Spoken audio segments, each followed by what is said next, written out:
يعتبر الفان بويز او ما يعرف بعشاق الماركات واحدة من اعظم حركات التسويق اللي عملت غسيل مخ للمستهلك وابعدته عن ارادته الحرة. ساعات بيسموا الناس دول تريد مارك التراس او الذباب الالكتروني للماركات او جماعات الضغط للماركات. كل المسميات دي عبارة عن اسماء لنفس حركة التسويق، وهي ان الشركة بتستأجر اشخاص مؤثرين ومشاهير وبتعمل منهم شبكة مشجعين لها، وبدورهم بيقوموا بنشر مجموعة من المراجعات اللي مش ضروري تكون حقيقية لدعم منتج معين واظهاره بصورة ممكن ما تكونش حقيقية. قبل ما نكمل الفيديو يا ريت تنزل تعمل لايك وتشترك في القناة لو ما كنتش مشترك، وتفعل زر جرس التنبيهات للكل علشان يوصلك اي فيديو جديد ينزل على القناة.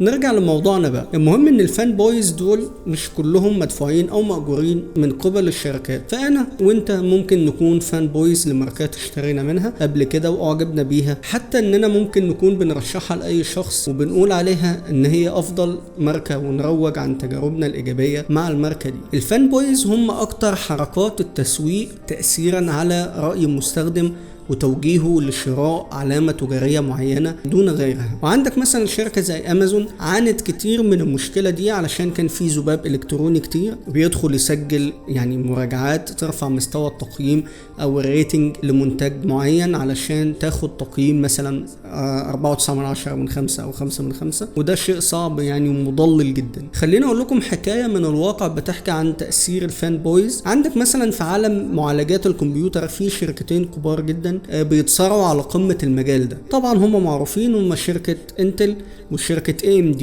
الشركتين دول بيستحوذوا على اكتر من 95% من سوق المعالجات او سوق معالجات الكمبيوتر.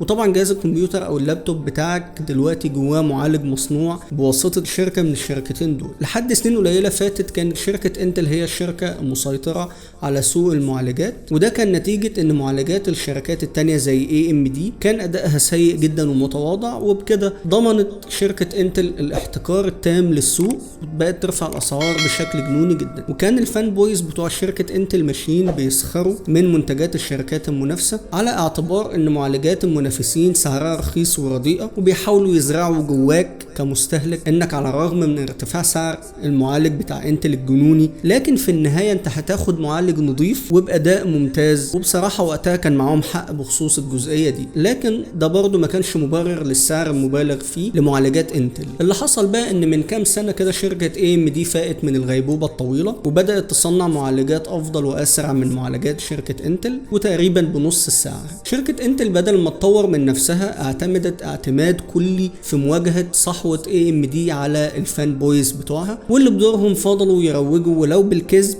ان شركة انتل افضل، وبدأوا طبعا يروجوا لمقارنات كاذبة بيبينوا فيها تفوق معالجات انتل على AMD. ودلوقتي طبعا ظاهر على الشاشة قدامكم اشهر مقارنة كاذبة هم نشروها. زي ما انتوا شفتوا كده بيظهر اداء معالج انتل باللون الازرق وهو محقق نتائج افضل طبعا من معالج AMD اللي هو موضح باللون الاحمر، لكن اللي كان يدقق اكتر في المقارنة دي هيكتشف ان مواصفات الجهاز اللي اتحط عليه معالج انتل اعلى بكتير جدا من الجهاز اللي استخدموا فيه معالج AMD. وبالعقل والمنطق كده اتضح ان اداء معالج AMD طبعا افضل من انتل، لكن طبعا الفان بويز والذباب الالكتروني فضل ينشر المقارنه دي باستماتة لمده اسبوعين. وفي النهايه عزيزي اعترفت شركه انتل بالهزيمه، ولكنها ما قدرتش تواكب المنافسه في السوق، وده انعكس على اسهم الشركه طبعا اللي هبطت هبوط حاد، ومن بعدها هبطت اسعار معالجات انتل برضه. وفي النهايه الفان بويز نقلوا ساحه الحرب بين الشركتين للانترنت في صوره مقاطع كوميدية زي ما انتم شايفين. واخيرا اقول لكم نصيحة، انت تقدر تخدع بعض الناس كل الوقت او تخدع كل الناس لبعض الوقت، لكن طبعا عمرك في حياتك ما هتقدر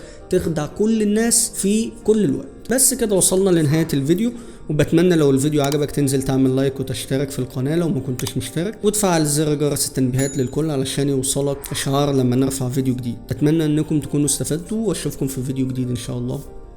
السلام عليكم.